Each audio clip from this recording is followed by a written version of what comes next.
half in the bag. Everyone always complains about things on the internet.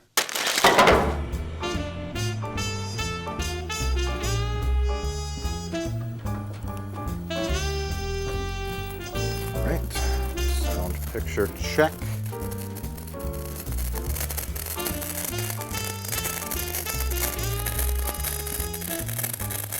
Button actuation, check. I wish I had safety goggles. All right. Looking good. Well, this one's back up and running. Doesn't it feel good to actually be working again? No, it doesn't. Because before we were making money and not doing anything. That was clearly much better. Yeah, but now we're making money and making a difference in people's lives. All these fucking weirdos can now watch movies on a format with inferior sound and picture quality than what's readily available. Jay, before we were making money and doing nothing, that was clearly much better. You just said that. What?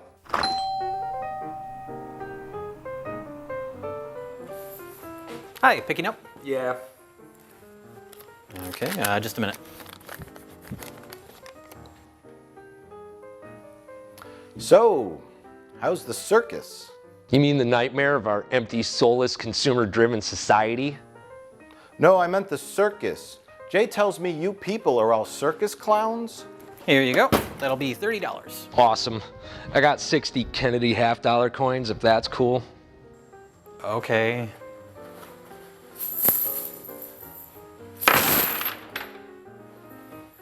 Thanks for getting it done so fast. I got this party I gotta go to. It sounds totally lame, but I'm still going. Like a coin collecting party? Pfft, you wish. No.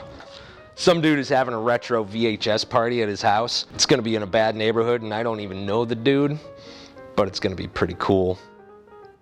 I mean lame. Anyway, thanks. Hey Jay, take a look at this. Come one, come all to the ironic VHS viewing party. A gay time will be had by all. Free PBR served until midnight. BYOVCR. Harry.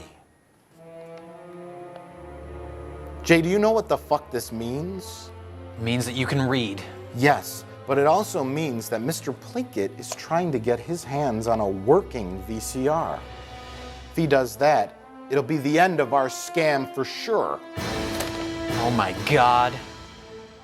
Have you seen Star Trek Into Darkness? You think your world is safe. It is an illusion. Enjoy these final moments of peace.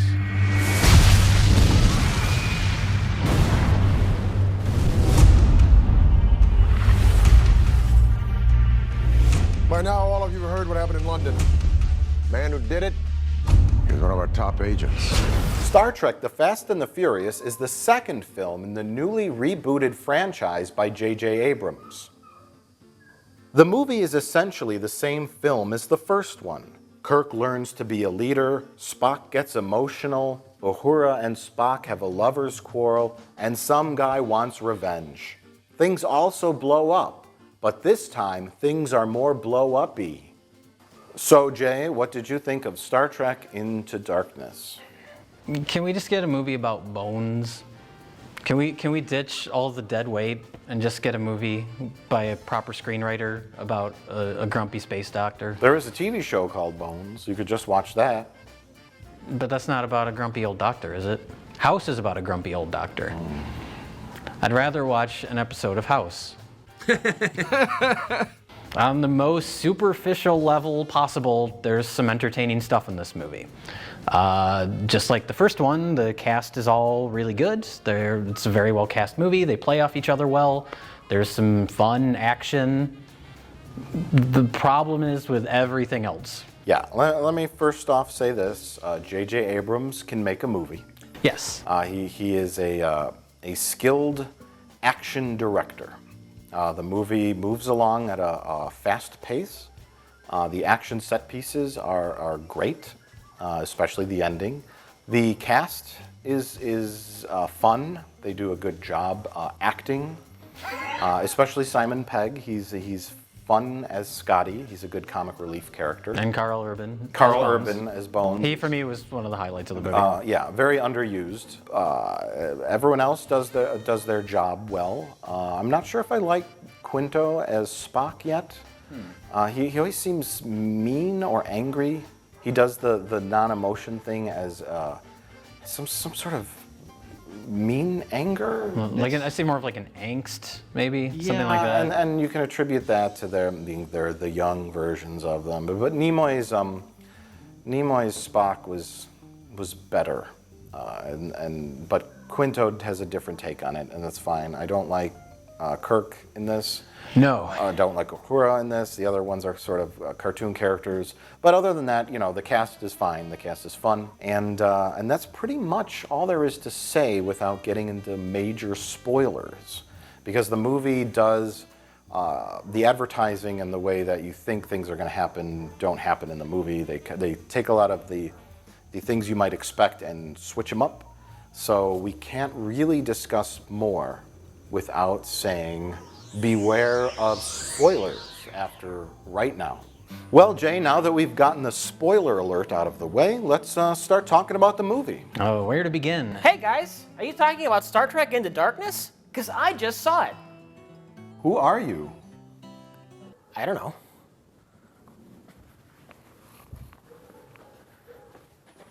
Who's that guy? I don't know. Is he homeless? Shall we begin?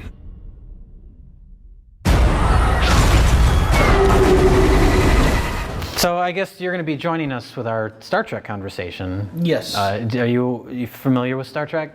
I've heard of it. Okay.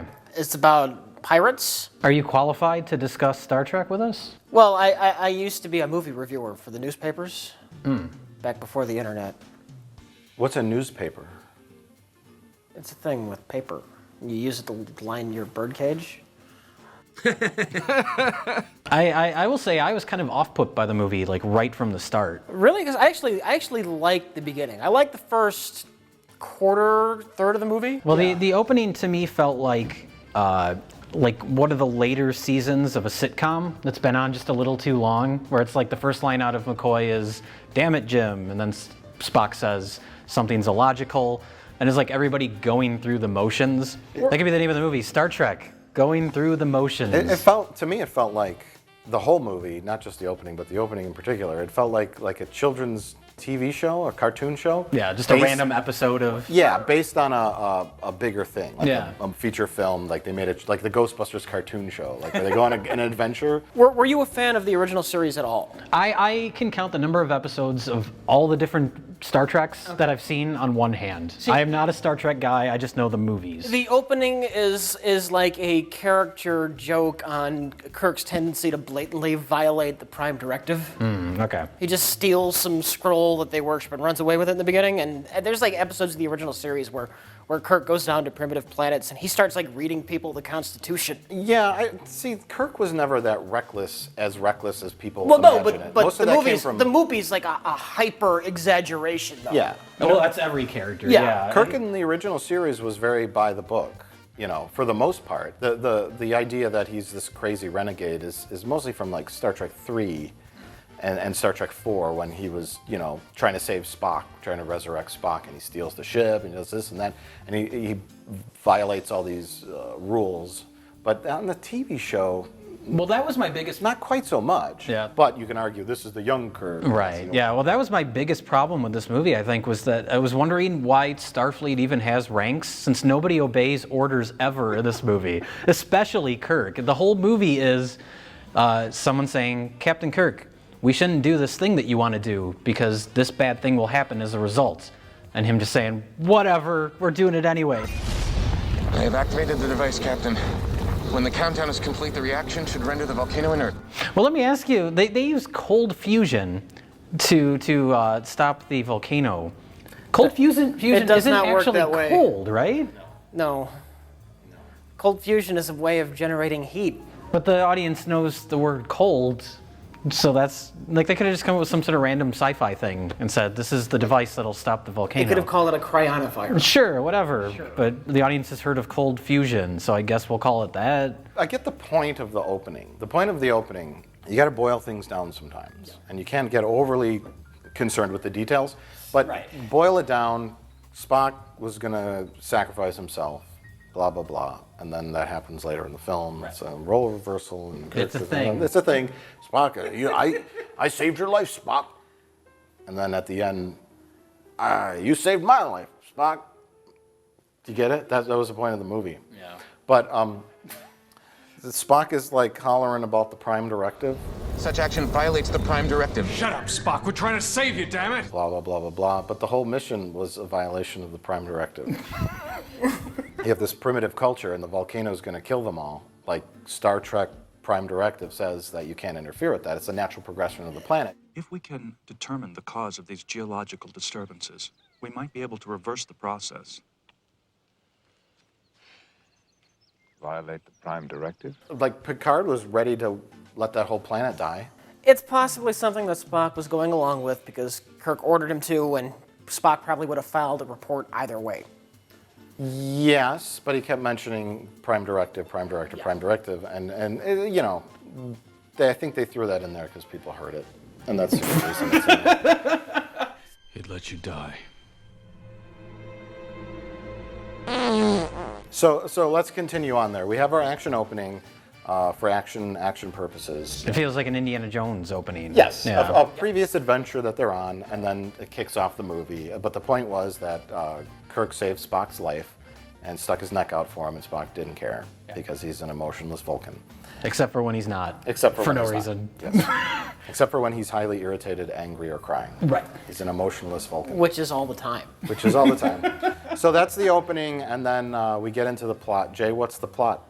The kickoff to the story is a guy blows up a building, they go off in search of him, and then they discover a plot from there. And I appreciate that it was a little simpler than just planets being destroyed everywhere, because that's what I was expecting. They would just blow their wad, because every movie has to be huge now. So it's basically, they go off in search of this guy, they discover there's more to the story than they thought, and that's basically it. And it's relatively simple in that regard. See, I thought Star Trek 2009 was a simple story. I would say had less of a story than this Well, one. no, I mean, it's basically guy wants revenge, wants to blow up planets of people he hates. Right. Enterprise has to stop him. And it's just a framework to hang an Enterprise origin story on. Right. The whole point of the movie is to get Kirk in the captain's chair. Yeah. The new one, In Darkness, it doesn't have that. The origin is taking place, and now you need a more complicated story. And I think they dropped the ball. I think the story is just an excuse for things to happen. It's just things. Well, what I was thinking of during the movie... They don't relate. Plot twist and other plot twist and... The problem with the movie is the script, completely the script, because it looks nice, the actors are good, but I was watching it and it felt like they came up with all these set pieces or things they wanted to have happen. Like here we want to have a reference to Wrath of Khan, here we want to have them shooting through space and having to go into that little entranceway, you know. Like, they came up with all these things they wanted to put into it and then played connect the dots with the story, as opposed to writing a good story. If you were going to say what is Star Trek Into Darkness about, I would say, I don't know. It's about 2 hours long. It almost felt like a Mission Impossible movie or some sort of like action die-hard thriller type thing where it's like the bad guy is the switcheroo and then he's going to do this and then he's hidden this in the missiles and blah, blah, blah. And it has the bad guy got caught on purpose, which has been like, I've given that a pass with like Skyfall and what else was that in recently? The Avengers did that. I think The Dark Knight is what sort of kicked that off being in everything, but they do it in this and it's like, all right, I've had enough of this. I'm actually shocked. I didn't think they'd do it, having somebody scream Khan.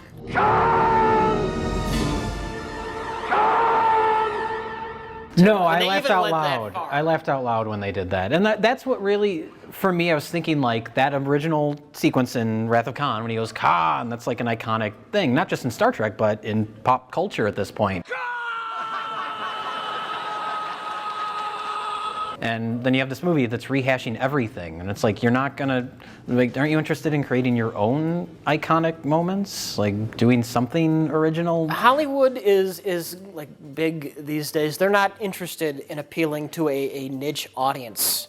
No. You talk to most people and you just mention Star Trek and they go, oh, and they don't want to have anything to do with it. And the studio doesn't want to spend, what do they spend on this? 190 million? Yeah, to almost They don't want to 200 spend 190 million to make 185 million. Right. So they want China's money. I mean, I don't think a blockbuster is considered a blockbuster unless it makes $1 billion globally anymore. Yeah. So they're never going to make another Star Trek movie again. We're outnumbered, outgunned. I have no idea what I'm supposed to do. The problem with fandom is they care more about branding than they do substance. Yeah. Well, that's definitely the case with this movie. It says Star Wars, here's my money. Yeah. It says Spider-Man, here's my money. And we have to look at it from, we can't just say, well, they didn't make a boring Star Trek movie. You know, we have to look at it from both sides. Well, I'm looking at it from the perspective, I'm not a Star Trek guy. I'm just watching this as a movie. I'm familiar with the original movies, and I saw all the Wrath of Khan stuff from that, but I was just watching this as a movie, and as a movie, I just thought it was so sloppy and lazy as far as the writing goes. It's in the right hands as far as the director goes. Yeah. It's in the wrong hands as far as the writers go, because they are plugging in references. They're making a big dumb action movie. And I'm not naive enough to think that they're going to make Star Trek the motion picture again. It's never going to happen. No, yeah. But you can have an action Star Trek movie with better writing, Right. And that's the major problem. Is like same with the Transformers movies. Like it's just shit thrown up on the screen for reference purposes, for branding, for people all having that moment. Oh, it's Khan. Ooh, he screamed Khan, just like the Klingons. They've heard of Klingons. They've heard of tribbles, and they just throw all that stuff on there. Throw a thin plot about action and betrayal and revenge and everyone's family and blah blah blah blah blah. And then just market it and sell it. Yeah. But I think there have been other movies like the new James Bond movies, like where they're a little sleeker, they're better written, and well, they're interested in trying to tell a story, even if it ends up being kind of sloppy. Like people might say, well, how could you give a pass to Iron Man 3? It's full of plot holes, but not like this movie. And so the difference is they were trying to do something with, and that's actually. The biggest thing to point out for me was the reveal of Khan in this, because a lot of people were really upset about the Mandarin reveal in Iron Man 3. And to me, that's the big difference between this movie and that movie is Iron Man 3, like they knew when they were doing that, that it would piss off a lot of people that are really into the comics, really into the Mandarin, but they had the balls to try something different. And as someone that's not into the comic books, I saw that as a clever twist on the type of thing you see in movies like that. Like, oh, that's creative. I wasn't expecting it. And then in this movie, they'd say, my name is dun dun dun Khan. And anyone that's not familiar with Star Trek is going to go, what does that mean? And anyone that is familiar with Star Trek is going to say, so what's the point of that? And in the context of the movie, Kirk and Spock should have said, what's okay, that? what does that mean? Yeah. It's there's no purpose to it on a storytelling level as opposed to the Mandarin reveal in Iron Man 3.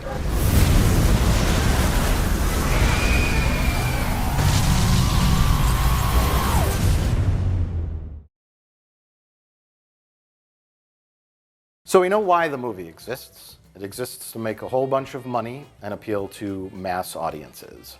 Let's talk about the plot now. And you had said something to me before about how fast the plot moves. Yeah, this movie is like a magic trick, where it's like they're distracting you over here so you don't think about how nothing really makes much sense. Rich Evans, what was the plot of this movie, other than Khan Wants Revenge? The plot of the movie... Go in detail, chronologically.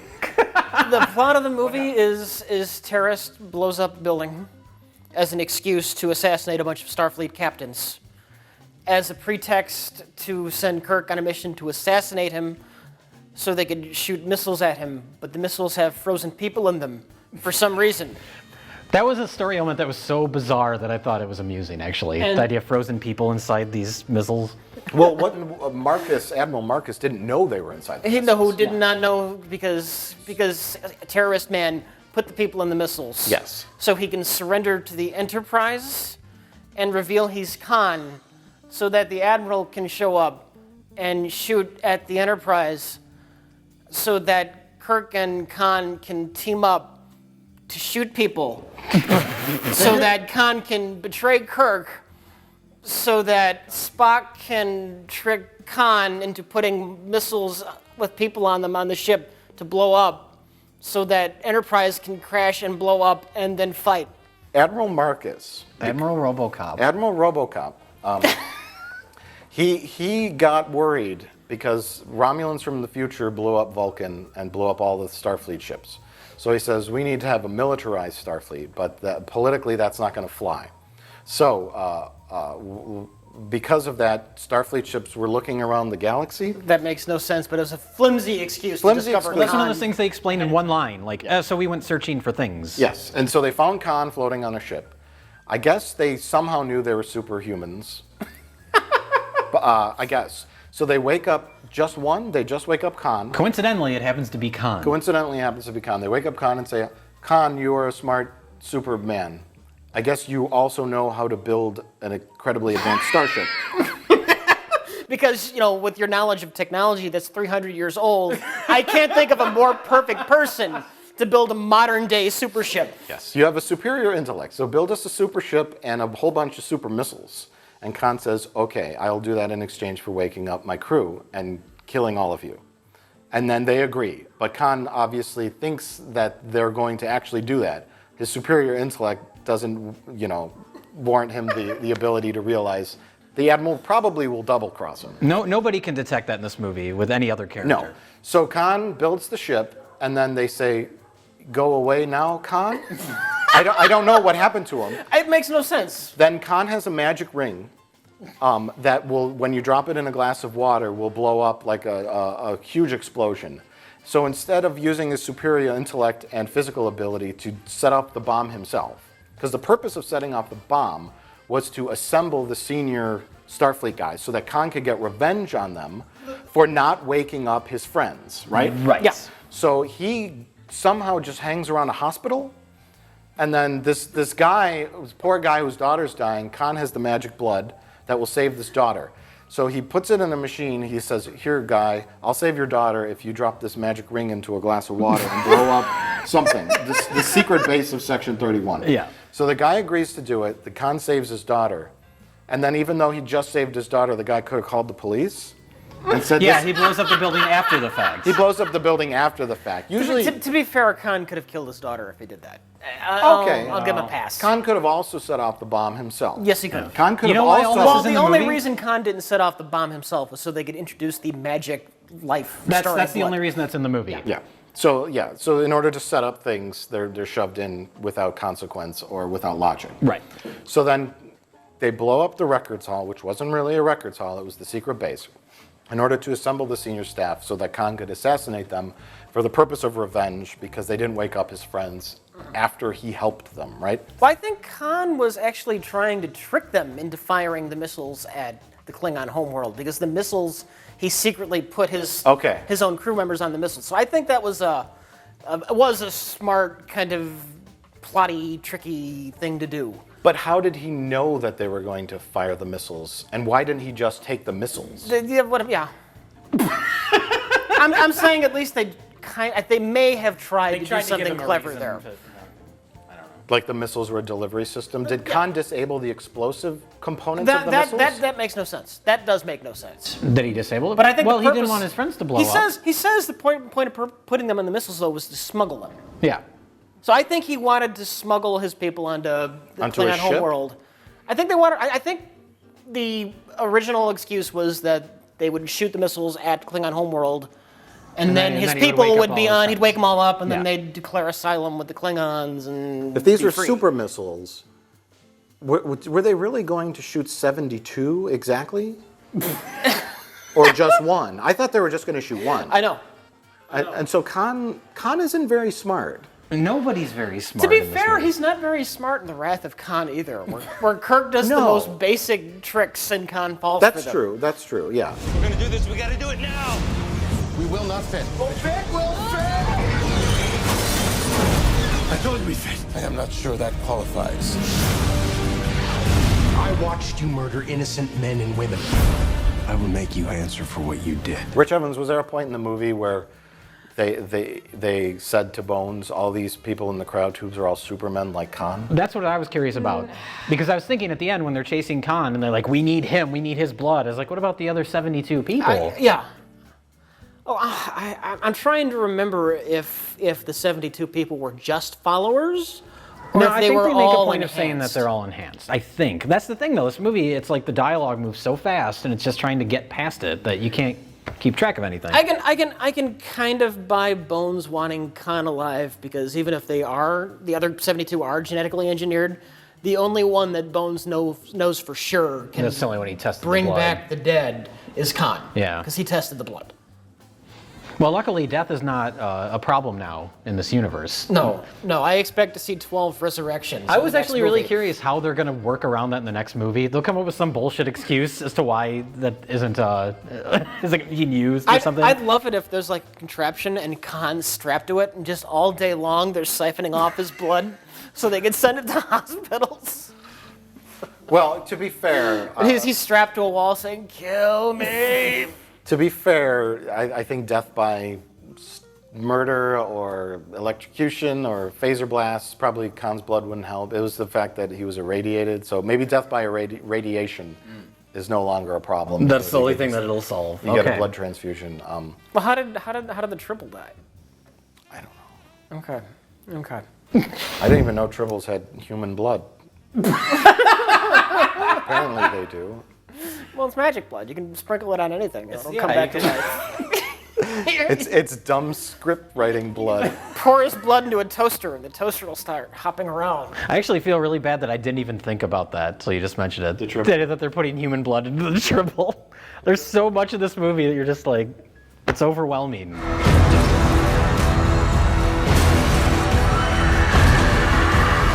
I didn't mind the ending. I like the warp core. It's different. It's different. It's not the clean tube with the. It's more grittier and more Star Warsy with all the technical connections and stuff. And he's kicking it, and it's. I like that. The point of it all, details aside, self-sacrifice to save the ship.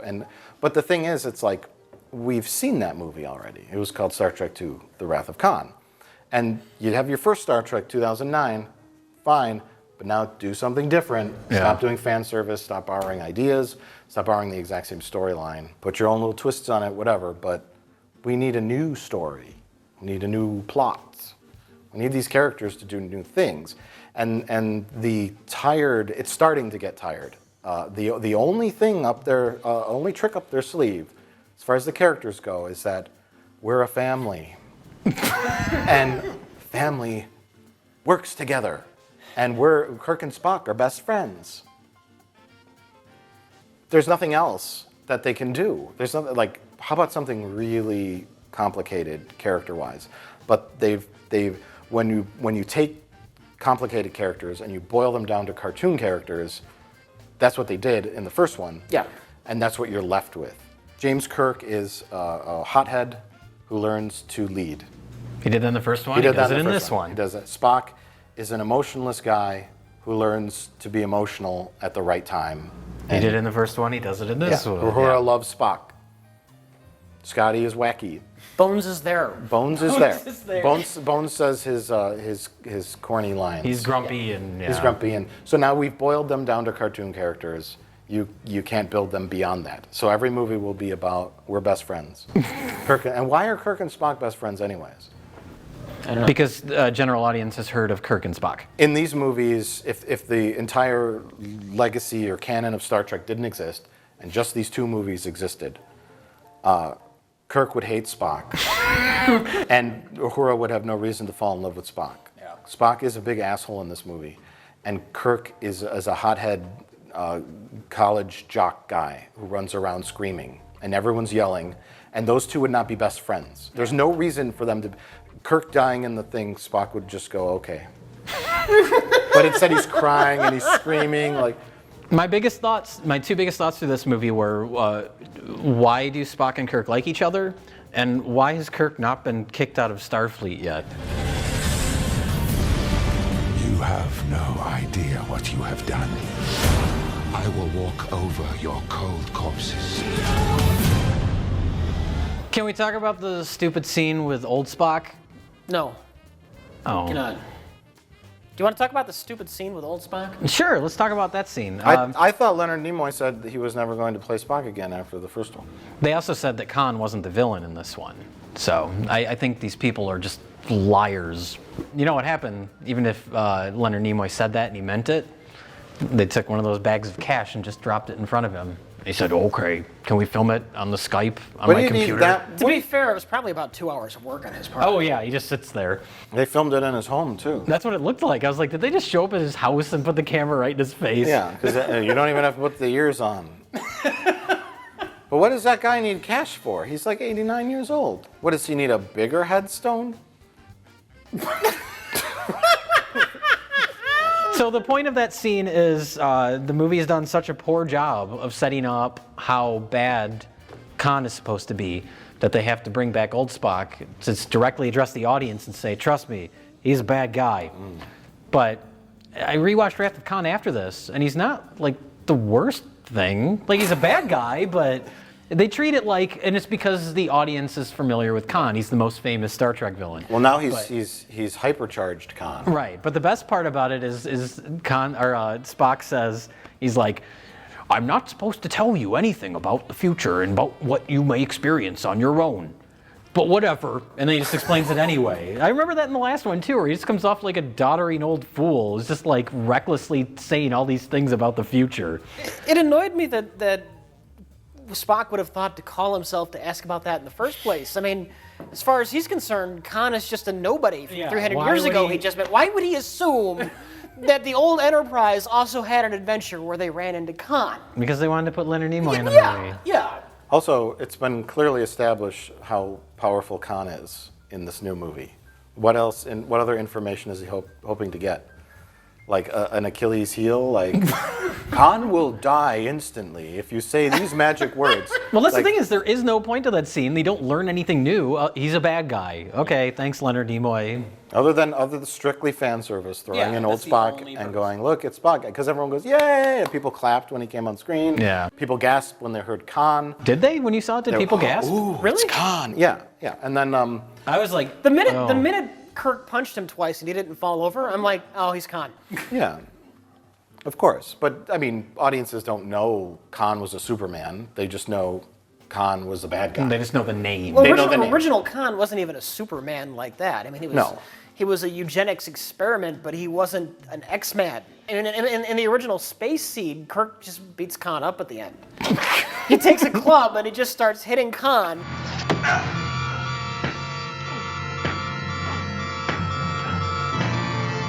In this one, Khan single-handedly takes out an entire platoon of Klingons. Yeah. What did you guys think of Benedict Cabbage Patch, whatever his name is? Oh my God. Benedict Cumberbatch. Benedict Cumberbatch. He's an actor that nobody knew who he was a year ago, but now everybody pretends that they've been fans of him for years. It's very bizarre. A lot of people seem to like him in this movie. I thought he was serviceable. He didn't really do anything that struck me as terribly threatening or interesting. He's good. He's fine. He's okay. He's fine. He's no Ricardo Montalban though, but there's not that flair, you know. He's just generic guy, you know. Well, they're very different characters. Yeah, I mean, which is almost like, again, why make him Khan other than the name? It's Khan mostly a name only. Yeah. Yeah. This Khan is like psychopath serial killer Khan. Ricardo Montalban Khan was like flamboyant, egotistical, I'm better than you, Open shirts, weird hair. We're superior beings. Yeah. This superior beings, instead of in a character way, it just translates into physically being superior. Yeah. And that's part of the dumbness of the script. The danger of Khan was his superior confidence and his superior ego and his brashness and is willing to do anything. And that's kind of what made him more of an interesting villain. This Khan is just, you can punch me 100 times and I won't die. This Humberto Cabbage Patch he's more Hannibal Lecter than he is Ricardo. I was thinking of Silence of the Lambs during the parts where they've got him behind glass. Yeah. I can't tell you how much I hate Admiral RoboCop. I really.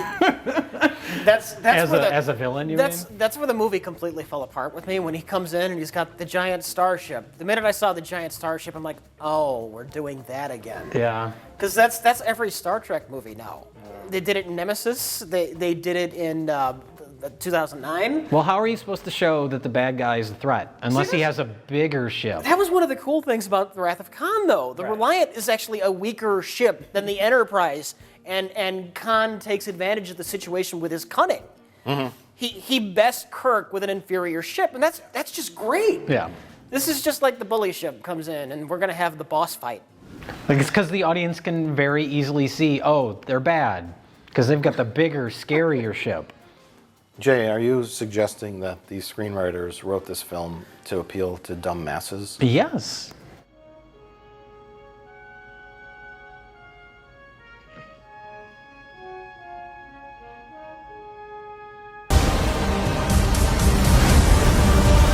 After ripping off the dramatic ending of The Wrath of Khan with all of the emotions and the drama, they really needed a stupid foot chase where people punch each other. Well, it's Spock. Yes. It's just Spock punching a guy repeatedly. Well, who's he going to punch in the next one? What are they going to dredge up from nostalgia? Where do you go? Well, do you think it's possible that they'll bring in like the Borg or something not They're going to be in original an series? even bigger Borg cube. Yeah. It's going to be a super Borg cube. It's going to be the size of the Earth. Rich, that's way too small.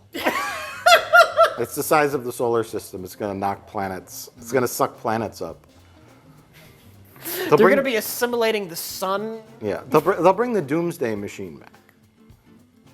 The big ice cream cone. Yeah, that thing. But it's going to have like moving parts now. It's going to have a giant mouth that eats things. It'll be a robot. See, I don't know what that is right off the bat, so they won't put that in there. A comforting lie told to protect you.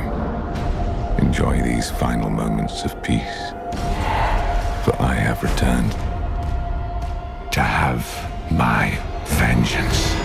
And then the movie ends. They all put on Nazi uniforms, and the movie ends. Well, then it cuts to a year later, and they're doing a memorial for all the people that died, I guess is what that's for. And then Kirk But even a year later, there's no mention of the looming threat of a Klingon war. No. And Kirk also mentions that we shouldn't give in to senseless vengeance, and that's what everybody did. That's how they won the day, actually, was senseless vengeance. Yeah.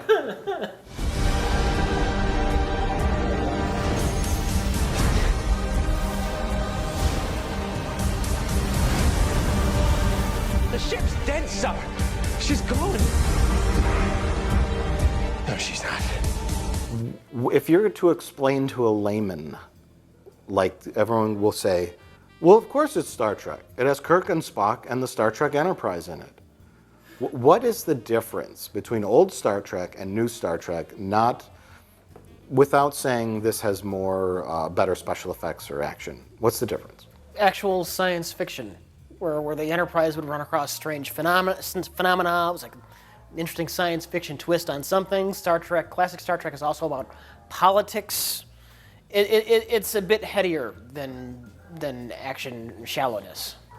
Yeah, I would say it's not, like, looking back at all the Star Trek, it's not all totally cerebral. Right. You know, there's a lot of silly episodes here and there, but overall it's a show, like, people just say Star Trek's boring, and you don't want to be that person that goes, it's not Star Trek. Well, see, I'm not mad that the new movie's not Star Trek. I'm mad that the new movie is a unengaging action film. But I do judge it as an action film. Yeah. Well, that's my problem. Is like, you want to make Star Trek an action thing, like appeal to a different audience now? Okay, can we at least have a coherent story out of that? Yeah.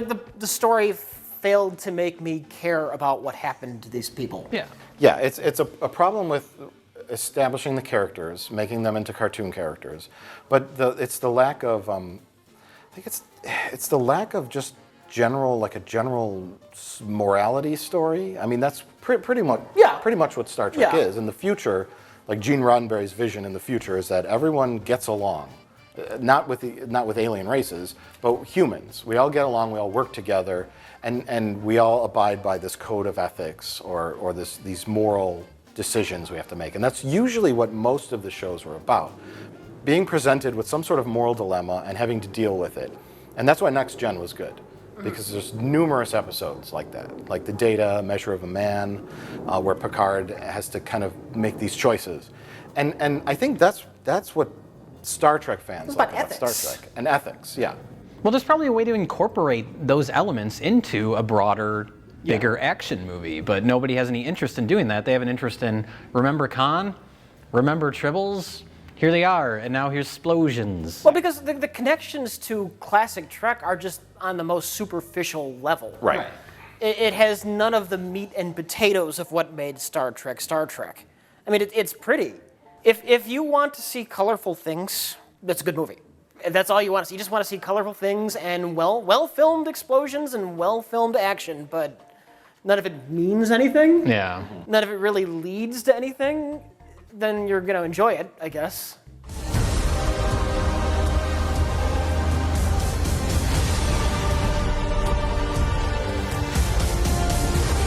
No ship should go down without her captain.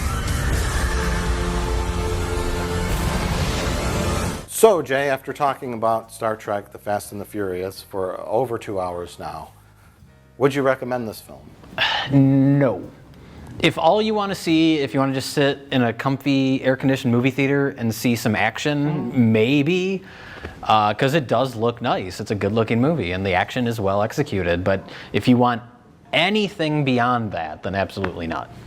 Yeah. I would probably say go see it. After all that, huh? It's really difficult for me because it's a thing that exists.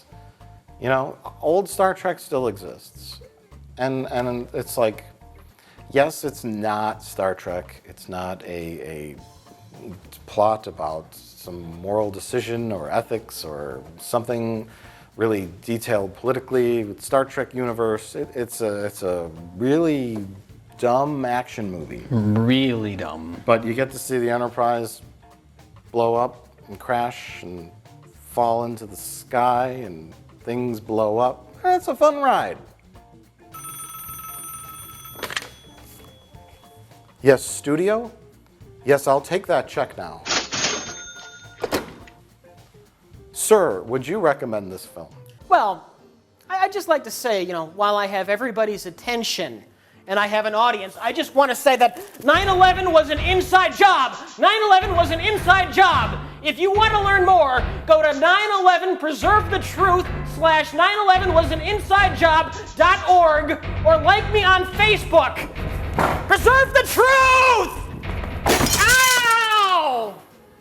Do you think his whole reason for sitting here and talking about Star Trek with us was just an excuse to give his website address? I think so.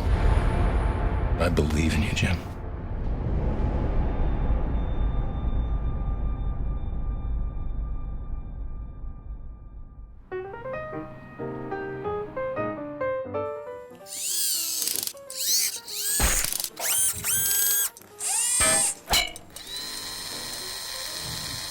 What are you doing back there? What? What's that? Well, it's whiskey. No, that. Oh, this. Well, this is the lamest movie ever. You mean Jeff Who Lives at Home? Yes. What? No, not technically. This is actually a fake tape. You know the microwave in the back?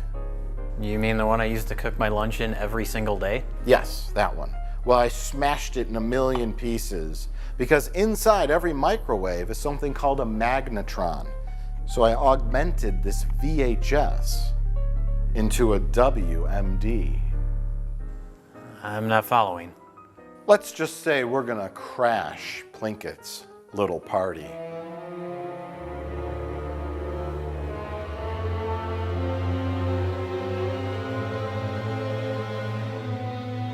I literally use that microwave every day. We can get another microwave.